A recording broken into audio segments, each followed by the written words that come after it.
We're going to take the North and never give it back. So that's a good pick. You get the corner. I got to go bold, right? I got to go bold for this. Yeah, she's got some nice. Welcome back to the Unbearable Sports Podcast. I'm your host, Brad. Make sure to like and subscribe if you're out there on YouTube, and also rate the show 5 stars everywhere that you get your podcast. We are live breaking down practice number 16, I think it is. We have had so many different training camp coverages and just kind of recaps of what has been going on with the Bears.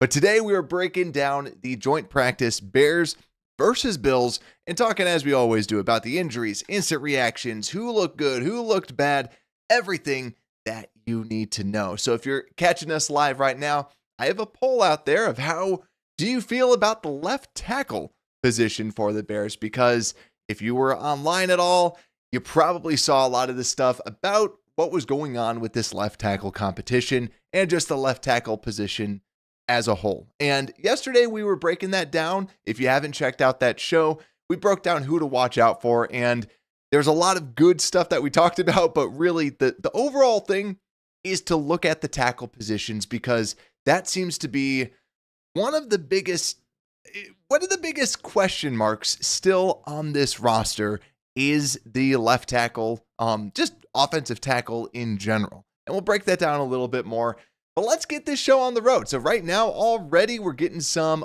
votes in for a lot of concern at that left tackle position. But we'll wait till more people kind of start hopping on in. But I hope everyone's doing well. Happy Friday, I think it is. I'm losing track of the days. I'm still out on paternity leave, so I'm still able to just relax and chill, which has been amazing. So let's get right into it.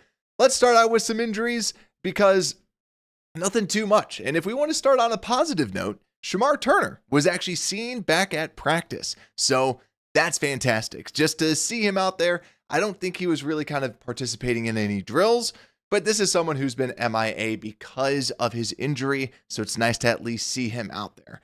And you know, we'll just kind of be tracking that more. I know that we had a lot of questions about Shemar Turner when he will be back, but that's at least a good sign. And also Case Keenum was nicked up yesterday, but also was back had a leg injury, was out today, but it was officially ruled as day-to-day from the Bears' perspective. So good stuff there, right? As good as you can from an injury perspective. I also heard that Cole Kmet went out a little bit later, something to monitor. Now, knock on wood, anytime that Cole Kmet has been banged up, he's usually back the next day. It's kind of his MO. So hopefully that stays his MO and he just continues doing that. So now let's go into the instant reaction. And for those that are frequent people that come onto the show on YouTube and watch, you might notice something.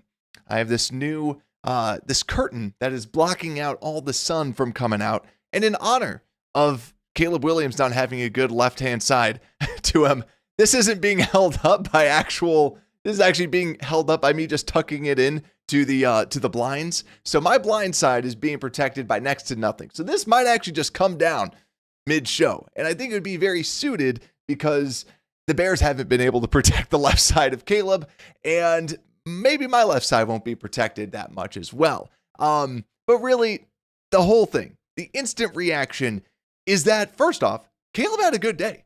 Everything that we're seeing, everything that we're hearing is that Caleb's having a good day. He had very good completions, and that is excellent because you're going against the Bills. The Bills have a very good defense. Sean McDermott is a person that is going to make their defense play hard. While Mike McDaniels, more of a softer type of a coach compared to McDermott. And it's just great to hear that, hey, Caleb, we're not talking about Caleb, which is fantastic. Now, there were still some pre-snap penalties. There was a couple false starts. There was also supposedly probably would have been a delay of game. So the operation is still not 100% clean. But at the other side, everyone was saying Caleb was looking good. I was looking at other reports too from the Bills from Bills reporters, not Bills players, but the Bills reporters, and even Steve Palazzolo, who's someone that I've always kind of followed for the longest time. He was even saying too, like some good throws out there. And even the Bears won practice with 21. It was like 17-7. I think it was also a little joke because there was someone that was tracking who was winning and who wasn't. So overall today, everything that we're hearing is that Caleb had a good day, is that Caleb was throwing the ball well, that there was many different good completions. So yeah, like what Joe's asking out there, yeah, everything that we're hearing, Caleb Williams, 9 of 10 in 7-on-7s. And as reported, I believe Nicholas Moriano was messaging this, and there was also a couple other Bears beat writers that were saying this. Very short and quick decisions made by Caleb Williams in 7-on-7s, which was huge because, like I was reporting last week, I had a lot of people that I knew that were at practice that were giving me all their notes, and they were saying, like, yeah, they were concerned with Caleb last week because he wasn't making his decisions. He wasn't making quick decisions. So it's really nice to see multiple reports saying quick decisions and getting that ball out fast. That is what we need to see, and that's good. This is 3 consecutive days of Caleb Williams looking good. So if you want to look at the good side, right, we have to look at the entire team. Caleb looking good, 3 consecutive practices. Also, the Rome Odunze connection is still there. Rome Odunze, actually, we'll just go to the hype train, right? Because we'll just go straight into that and then we'll go into it. So the hype train, the people that are looking good. Rome Odunze, very, very good. The Rome and Caleb connection continues to be there. And same thing with Olamide Zaccheaus. Olamide Zaccheaus was able to take a short slant route and take that sucker all the way to the house. Yet again, it's Olamide Zaccheaus. And the fact that you have this depth, him as a depth piece is very, very good. So if you want to look at the positives, want to look at the good, Caleb and Rome, 3 consecutive days being at the top of the list of people that looked good. And also when you want to talk about weapons also looking good out there as well. So that's the way that it feels just if we want to talk about hype train. Right now, T-Dub, you perfectly put us, perfect little segue into the reality check. Reality check. I like how you phrase it. Ray Charles at left tackle. Exactly. It is, unfortunately, the left tackle position was something that struggled today. And also, Ben Johnson was asked a little bit about this as well, about just the overall tackle position before practice. And what Ben has said is that he said that he has not found someone that he necessarily wants at that left tackle spot. Now, he kind of shot down that he doesn't want, he does not want any sort of rotation or anything like that when the season starts. But he also mentioned too that, hey, when you get started, you're not going to have all 5 starters every single week because guess what? There's going to be injuries that end up happening. Now, the left tackle position, as we know, still up in the air. And the person who got the majority of left tackle snaps today, Theo Benedict, the Canadian Eagle. Now, this is something that yesterday, for those that listened to it, I kind of brought up that, like, I could see them doing it, but there was a very low chance. And now when I'm looking at this, I can see them actually putting him as the starting left tackle for Sunday's game against the Bills to see just what he has. And quite frankly, that's what I would do. Because if you don't know what you have at left tackle, because right now what it feels like is it feels like they are trying to bank on Braxton Jones and bank on Braxton Jones being healthy. This isn't Braxton Jones last year where he was healthy, where you know what you're getting. Right now it seems like everything with Braxton's injury, he's not fully healthy. Because I'm not here to tell you that Braxton Jones is the greatest left tackle of all time. But what we're hearing, all the reports, is that he just has been getting whooped. So whooped multiple times. And here, I'll even pull up all this, right? We have Zach Pearson saying legit concerns with the Bears today. False starts, holds, left tackle. Then Pat the Designer. The Bears don't have a single left tackle on the left side worth talking about. And then we have Alex Shapiro. Ugly team set for Bears O-line. Started with back-to-back false starts, after which Jones replaced by Theo Benedict at left tackle. Then several would-be sacks from Bosa and Jackson. Now, yes, they have good defensive ends, but you're going to be going against good defensive ends. We are going to be going against, we know that Brian Flores knows how to bring the house, right? So that's the thing. When you have multiple people being like, yeah, this whole left tackle thing, it's starting to kind of unravel a little bit, but also too, Ozzy Trapillo. So what about Ozzy, right? Because we had Ozzy. What about this? And I know some people didn't necessarily like what I had to say about Ozzy, about when I watched the tape from last game. I came away rather unimpressed with him at left tackle. And it's not saying he's awful or anything like that. It's just saying what I saw, right? Don't shoot the messenger. But at the same time, it seems like they're really trying to make him into the swing tackle, which I think is why we're starting to see like us as fans starting to panic a little bit more, and even like the media starting to panic a little bit more, because Ozzie was kind of the safety net. Like I said, he's always been the high floor player, and now he's kind of being shifted over to that right-hand side. Now, if you want to talk about something good, right, when we start talking about these tackles, a lot of people reporting that that Ozzie looks very, very fluid on that right side. Ben saying no doubt Trapillo had looked more comfortable playing right tackle when he was out there with the right tackle spots. So lots of confidence with him playing right tackle. I think that Clay Harbor also kind of had some tweets out there and others just saying how comfortable Ozzie looks at that right tackle spot. That's the backup right tackle, right? That's backup right tackle, which does not feel good. Also, too, Braxton getting some allowing some sacks on that left-hand side as well against the backups, too. That's not good. So here's the pieces. It's not feeling good. And that's why, to me, if we're talking about just what to do with this offense, like I said, I am now to the point where I say, see what Theo can do on Sunday's game, right? If you put out Braxton Jones with the starters on Sunday's game, does that change your opinion? It really does seem like the Bears want to have, like, Braxton is going to be the left tackle unless something else happens. That's what it seems like. Because why are they moving Ozzie around? Unless they're like, okay, you know what? Braxton, enough. And then we got to move Ozzie back to the left-hand side. I would see what Theo has. See him out there. Do I think he's going to be the starter week 1? No, I don't. But I'd rather see it on tape. I'd rather be able for us to look at it, seeing those live reps. And then you pray to God, put tight ends in blocking. Don't put, I love Kyle Monangai, but don't put Kyle Monangai back there, pass protecting Caleb's blind side, right? You put Roshan, you put anybody, you put 2 people back there. You put Colston Loveland as your fullback or something to protect Caleb Williams' blind side so you can see what the Canadian Eagle has. So that's my feeling. And also, Squeegee, I just saw that pop up, and I do have to go through all the other comments that are out there. I've seen those flooded in. Keep it going for sure. And Squeegee, great question. Is there a free agent that we can bring in on the left side? Yes, kind of. Jedrick Wills is still available as a left tackle. The former Browns, former first-round pick. Now, Jedrick Wills is not a phenomenal player, but he's always been a better pass protector than run blocker. So that is something that you could potentially bring in just to kind of keep him upright, do something along that lines. Now, we do have roster space. You do have some cap flexibility that you can bring him in. And also, too, if I'm Jedrick Wills, I'd be like, can I have a shot?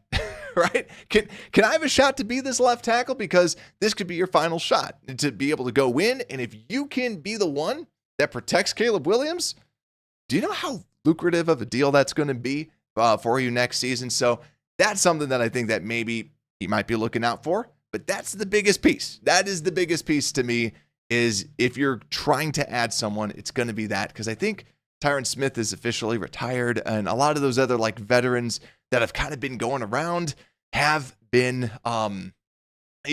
overall just like back to, like they've already retired. So it seems like a lot of those veterans you're typically able to get just are not around. But let's see some of these questions, some of the comments for you all out there in the chat. Jesse saying, Bulls draft's terrible. Those tackles, man, I feel you. And especially like, I think us as Bears fans, for the rest of however long this goes, we're going to keep on looking at Ariante Ursary out of Minnesota and keep looking at him being like, yo, what could have been? And right now it stinks because Ursary's looking good straight up. But let's see what else. And then 2, we got Joe saying, I want the real info. I'm hearing there are issue with some pre-snaps. Yeah, there's still definitely some pre-snap procedures for sure. That's been the big thing. And then, yeah, some sacks out there as well. So, yeah, you aren't wrong there. And Oracle of Hallis, imagine holding a 3-man race and all 3 contenders stumble, fall down. Yeah. Yep. And then imagine making it into a 4-man race and then they're all stumbling and falling down. So yeah, for sure. So let's see. Yeah, exactly. I agree with Oracle of Hallis, how everyone is basically out there. And then I do see other little like kind of comments too. And also, actually, real quick, Stu Dogs, I do agree. Yeah, it would be great to see what happens with Hard Knocks. Because yeah, I forgot the Bills are on Hard Knocks. So good thing I got that. And then also too, yeah, Karan Amagaji, when we talk about the 3-horse race, he does seem like they just kind of threw him down and that they're like, all right, like he's not in the race anymore, unfortunately. But then the other thing too, like also Ron, what's good? Bear down to you as well. The other thing as well, when we're talking about should Darnell be left tackle and should they have tried to move him over? I was someone that was in the camp and still am in the camp, right? If you know that he's a good right tackle, keep him at right tackle. Now, here's the thing too, right? I'm peeing on the fire to just kind of put it out, but overall, what we're hearing about Darnell Wright is, if you read between the lines, it sounds like he just he's not fully, like, he's not prepared for camp because they're talking about all these little pieces about how he needs to be more in shape. And they've said it, that there's some things that he needs to work on, consistency, and they mentioned some conditioning. I was listening to Carmen Yurko. I'm big fans of theirs on ESPN 1000, and Yurko actually calls it out. And he's like, yeah, that's all coach speak for you came in fat. Like you're not ready yet. So that is something that, yeah, he needs to get in shape as well. I don't think you can just simply be like, all right, you're left tackle. He still is working on things. And that's where it goes back up to the other comment about, pre-snap stuff. Still seems like there's some pre-snap things there's still pre-snap pieces and the procedural stuff that needs to be worked on with this team. So, and also I think the biggest thing is what we know is just Ryan Poles just can't have 3rd-round picks anymore. So what can we get for his 3rd-round picks? And then trade those out, do something like that. But let's see what else. Let's go into the offense and let's start talking more about this offense because we know tackles, a little brutal today. But as we kind of go through here, right, like we said, there was still some pre-snap penalties, still some procedural stuff that needs to be worked on. Yet again, this is why you play the starters. This is why you put Caleb out there so that we don't have those. Because I was not there. I was not there live, so I do not know. Is it Caleb going back to the line? Is it just simply a left tackle jumping like they always do? Are they not used to the cadence? Different things like that I do not have the answers for. But all that I can tell you is that they need to clean things up, is that still needs to be cleaned up. And like we said before, with Caleb had some good accuracy, people praising. There was one pass that was reported that was a little bit high. That should have been 6, but Caleb missed the target. Now, also, like I said before, 9 of 10 on 7-on-7s, quicker, more decisive, multiple touchdown passes from Caleb Williams, as reported by many different Bears beat reporters out there. Other pieces too, Luther Burden supposedly had good work back to the ball on a vertical route and was able to kind of get back. Yet again, Luther Burden still looks like the real deal from everything that's coming out. But Olamide Zaccheaus, as the 3rd wide receiver, is still someone who's very reliable that Caleb can count on, as well as Rome Odunze. So some of you might be thinking, well, what about DJ? DJ is still out there and still can do, he's still going to be integrated into this offense. Still seems like they want to kind of take advantage of his playmaker role. Again, they were able to do a lot of stuff with Olamide Zaccheaus, with Amon-Ra St. Brown. And it seems like, if anything, he's going to be more of that Amon-Ra, while you have Rome as like a true X outside receiver for that.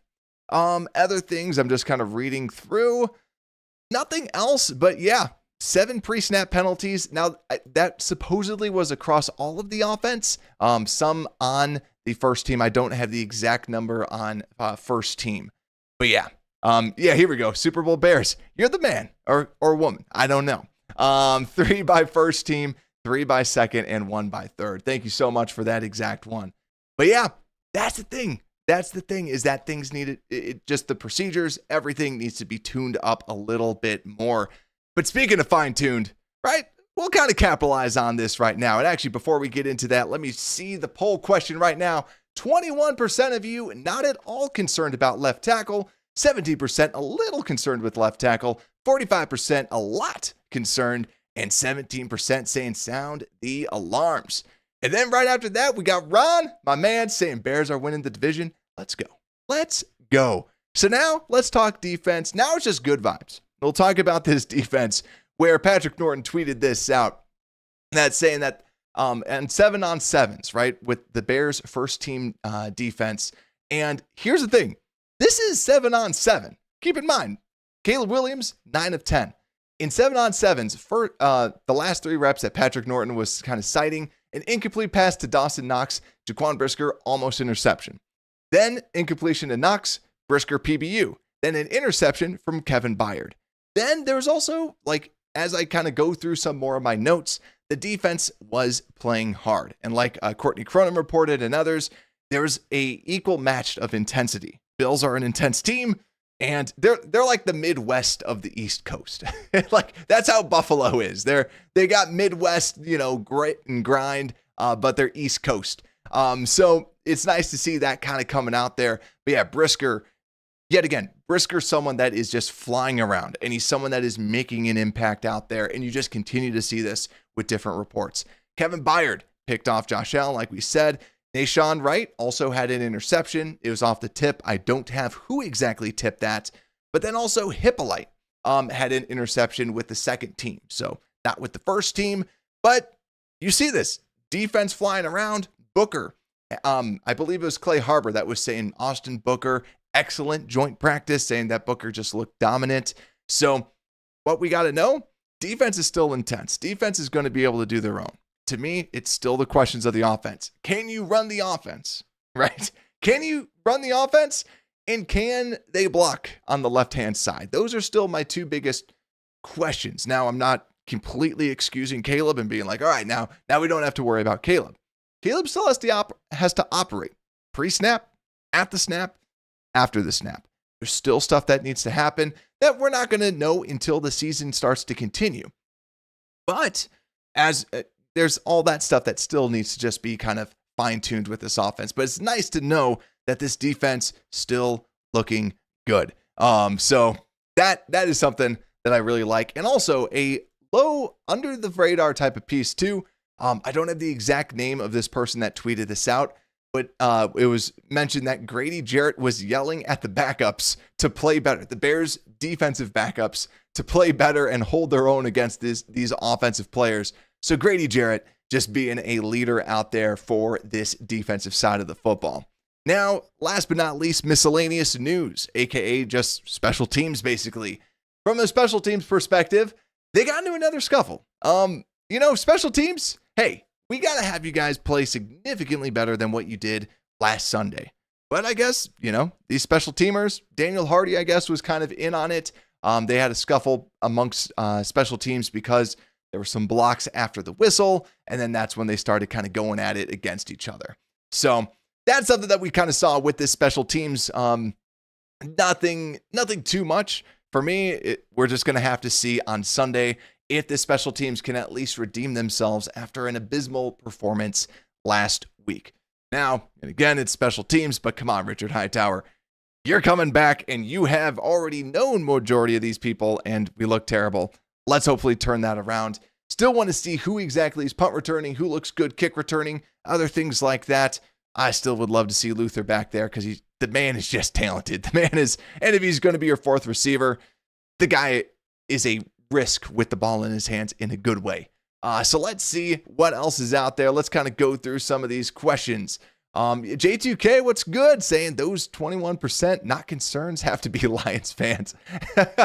Agreed. Then also I do agree. Hippolyte's looking good. He's looking very, very feisty. And right, we all had no idea who he was coming out, but so far, so good. The speed's looking good. Still want to see how he looks like in coverage, but yet again, he's going to be more of that Sam linebacker. So far, exactly what they need. Let's see. Oracle saying beating up safeties, beating up Bills tight ends, wide receivers were locked down. Safety in our final form. I love it. I love it. And then Bears Bones, what's good? Thank you for the love out there. And Stu Dog saying love Jarrett. That's going to be someone that I really want to watch if he's even out there because he's a veteran. But man, I want to see him playing because people are saying too that he looks pretty good. But yeah, I agree also with Super Bowl Bears.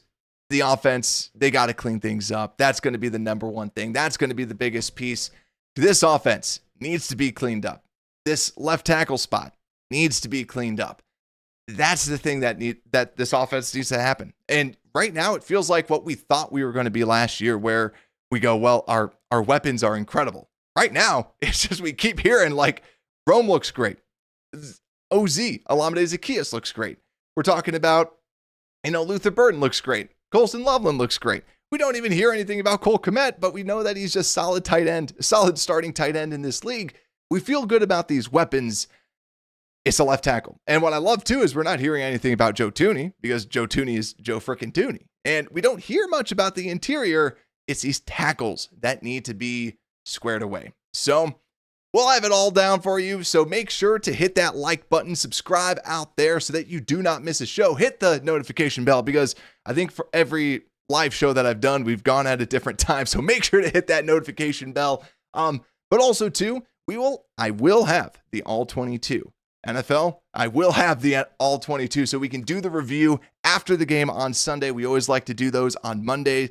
Might have to go all the way out to Tuesday, but we will be reviewing those tackles, left tackle, right tackle, to really kind of break it down for you to say like, okay, who's looking good, who's not. And I love when we were able to all just kind of give our opinions on that too, so that we can all be experts out there. So like I said, make sure to hit that like button, subscribe. Thank you all for hanging out with me today. And with that, Unbearable Sports Podcast, we are out.